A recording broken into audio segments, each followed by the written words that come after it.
great. Literally, this dog just started barking when I started recording. Like, he waited. He waited. Now I'm gonna have to wait.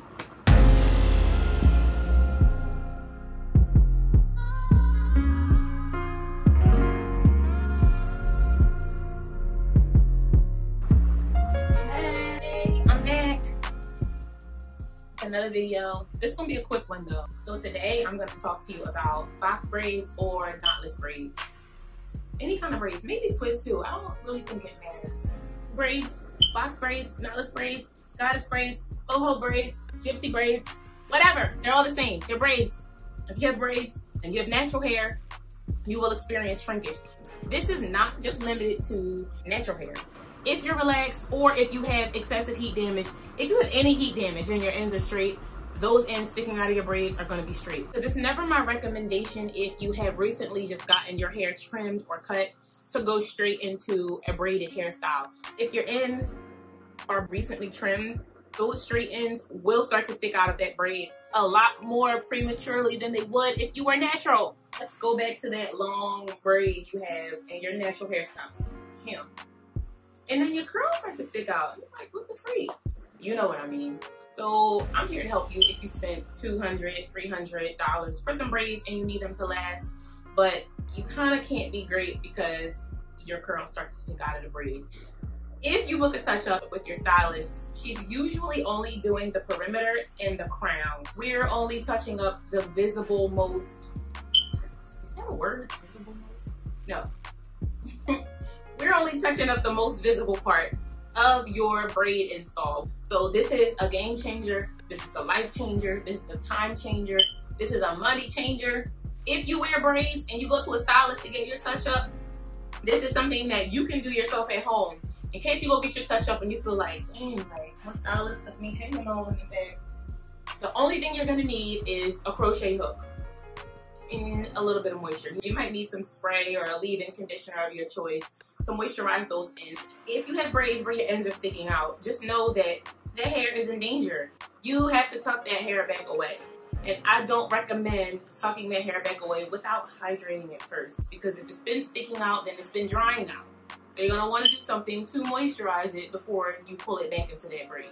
So this is what I do. If you are a stylist and you're doing a touch-up, you're not exactly rebraiding every single braid, but you might see some braids underneath the crown or in the back area closer to the nape or like around the sides, and you're like, I don't want to rebraid all of these braids, but some of them Joneses look crazy, let me fix them. I feel bad sending a client out knowing that I did the service that they paid for, but there are still a bunch of braids in the middle and in the back that have their shrinkage on display. That's typically not what you want. If you're just an individual and you can't make it to your stylist, but your ends might be sticking out. I know plenty of people whose ends start to protrude before they actually see new growth.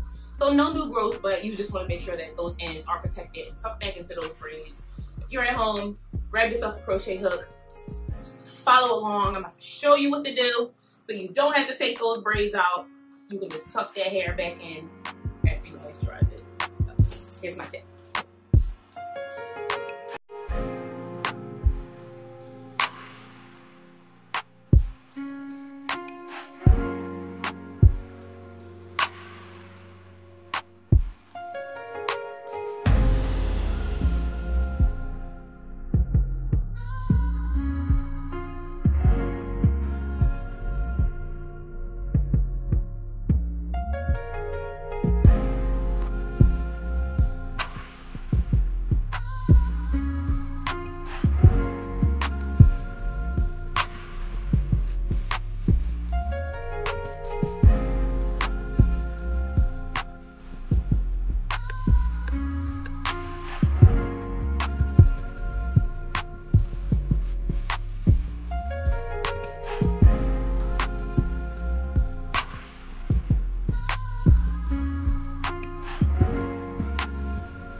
follow along with what I was saying with the crochet hook? No?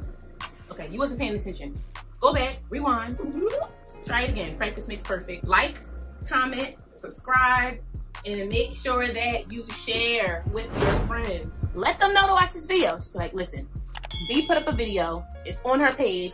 It's super easy. It's gonna show you how to fix those protruding ends. And it's quick, and it doesn't require you taking any of your braids out. All right, guys, until next time.